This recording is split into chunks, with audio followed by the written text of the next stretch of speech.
Vamos falar um pouco hoje sobre identidade.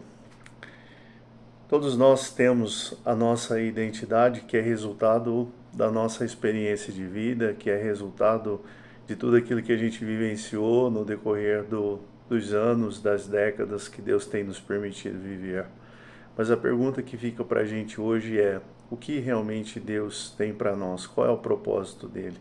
Essa é a pergunta de US$ 1 milhão. Na verdade, todo mundo quer saber isso e a gente busca isso a todo tempo. A gente busca algo que realmente faça sentido para nós. E é interessante que as pessoas que melhor conseguem se desenvolver, melhor conseguem viver a sua vida, são aquelas que têm plena consciência do seu chamado, da sua vocação, têm convicções muito fortes e muito bem firmadas que as ajudam nos momentos de fazer as escolhas e vai diminuindo as dúvidas em relação à própria vida e o próprio futuro. E é interessante quando nós olhamos para a palavra de Deus. Nós entendemos que Deus criou a gente com um propósito. Na verdade, todo mundo que está aqui é um projeto de Deus realizado, um projeto de Deus aqui na terra. E para cada um de nós, o Senhor deu um propósito e uma missão.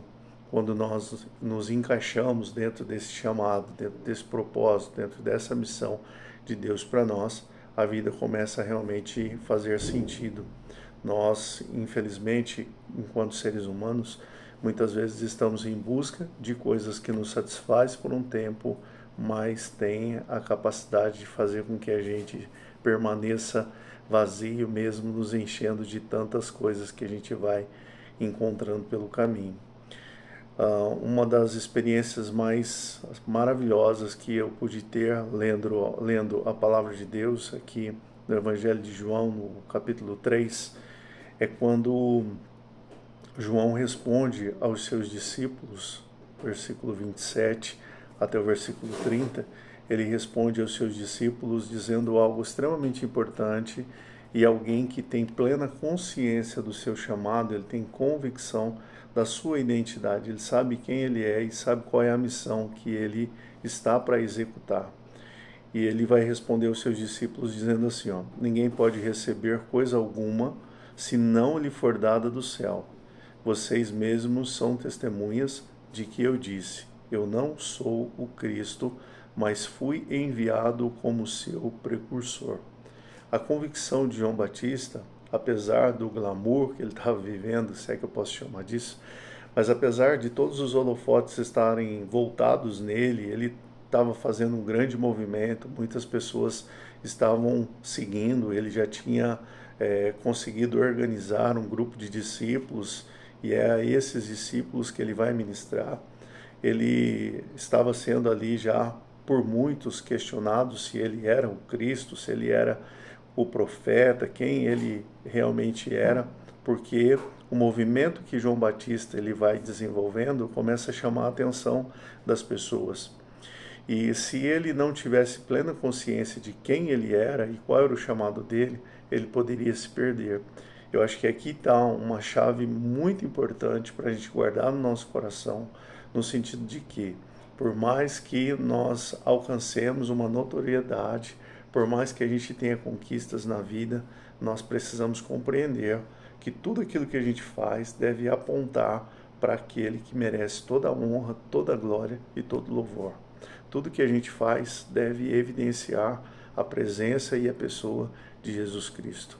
Nós tendemos a nos perder pelo caminho quando nós nos esquecemos de que estamos aqui para a honra e glória do Senhor.